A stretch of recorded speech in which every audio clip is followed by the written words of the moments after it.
I think the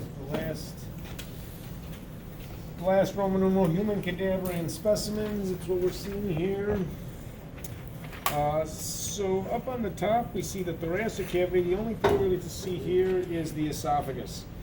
Okay, so you see the trachea, the familiar larynx, but then there's, of course, in the back of the trachea is the esophagus. So we see the esophagus right here.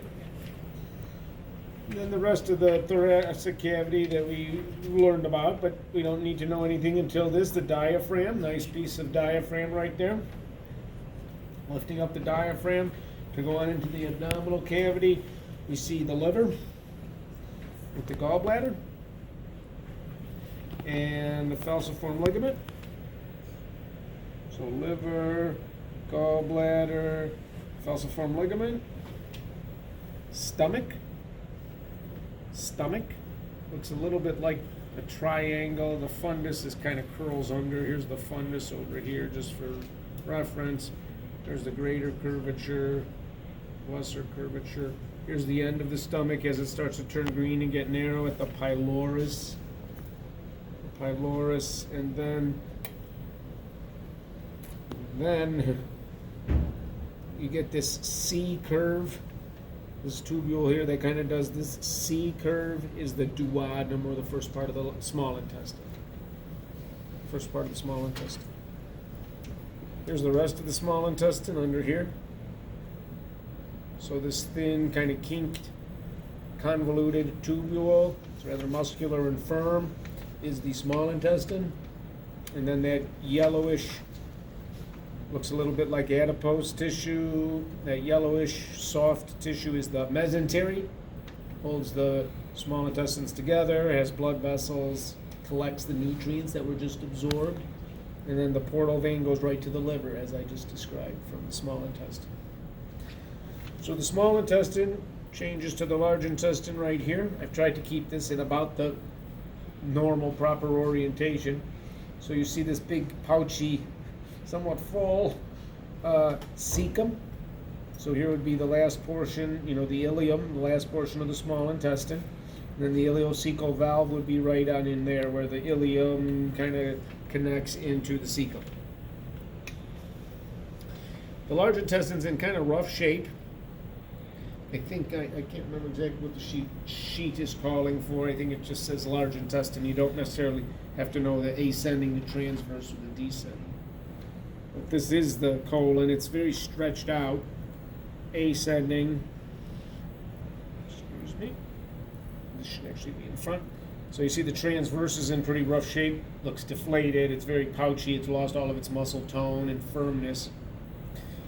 The descending is in better health.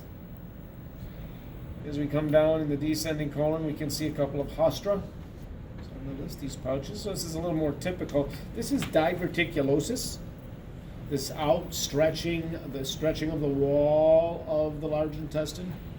It typically happens later down the road where the material, the feces, becomes thicker and drier. At the beginning here, the feces, it's not, it's chyme, all the good stuff's been taken out of the small intestine. Now you're getting to the large intestine. It's kind of like sewage. There's a few things you might still need in there, but mostly it's waste product. But it's very watery or watery-ish. A lot of the water is absorbed in the small intestine. Most of the water is absorbed in the small intestine. So a lot of people say, oh, the large intestine absorbs the water. It does absorb water, but not that much compared to the small intestine. So as it absorbs water, you want to keep it wet. You want to keep it moist so it flows. You don't want it to get thickened too early. So you keep it moist, and then you draw water out of it, and then it kind of gets a little drier, and get rid of it. But you saved a lot of your water. You kind of saved it till the end, then you pulled it out. So normally it gets thickness around here, and this is where you see the stretched out colon walls, the diverticulosis in the later portions, but not here. The later portions seem pretty decent. So those pouches are hostra, and if you look real close, you'll see a brownish strip or a brownish stripe, looks like a country road. That's the Taenia coli. See that? It's kind of green background, but then the brownish strip or stripe, that's a layer of muscle, the Taenia coli. Descending colon, the sigmoid colon kind of does that little S-shaped thing. The last straight section is the rectum. Maybe the last little portion here is the anal canal, rectum, anal canal, and then the anus is the opening. The opening is the anus. So real quick, esophagus. Let's check the list too real quick. So what do we see here?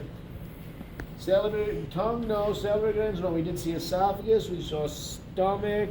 We saw the duodenum. Keep holding it. I have to go fast. The duodenum. Plicae circularis, no, but we will. Hold on. We saw the small intestine. A lot of this noodle-looking stuff. Small intestine. And then associated mesentery is that fatty, kind of yellowish material around it. Mesocolon we'll see later, a lot of it. Large intestine is the darker green, a little outstretched, although it does look a little better over here, large intestine. The cecum is the pouchy, poochy part at the beginning of the large intestine. So if you call the cecum large intestine, it's still half credit. But you should call it the cecum for full credit. The appendix is a dangly thing like a worm off the cecum, but we don't see one here. We'll see one on the cadaver. The Tania coli, as I showed you, was that kind of brownish strip or stripe that looks a little like a country road. The rectum is the straight part, which is also part of the large intestine. So if you call the rectum large intestine, half credit, okay. But you want to call it rectum for full credit. And then once again, the liver. I didn't show you the pancreas. We could do that right now. Liver, well, let's see. These other ones, falciform ligament, we saw. The hepatic duct will save, cystic duct. So the cystic duct it will save for the next specimen. All these ducts will save on the next specimen, and the gallbladder. The pancreas, going to lift up. There's the tail of the pancreas.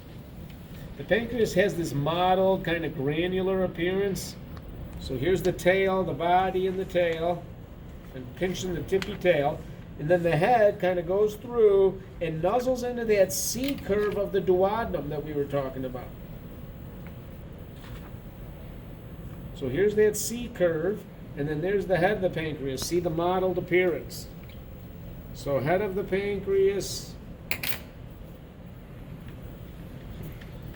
And then there's the rest of it.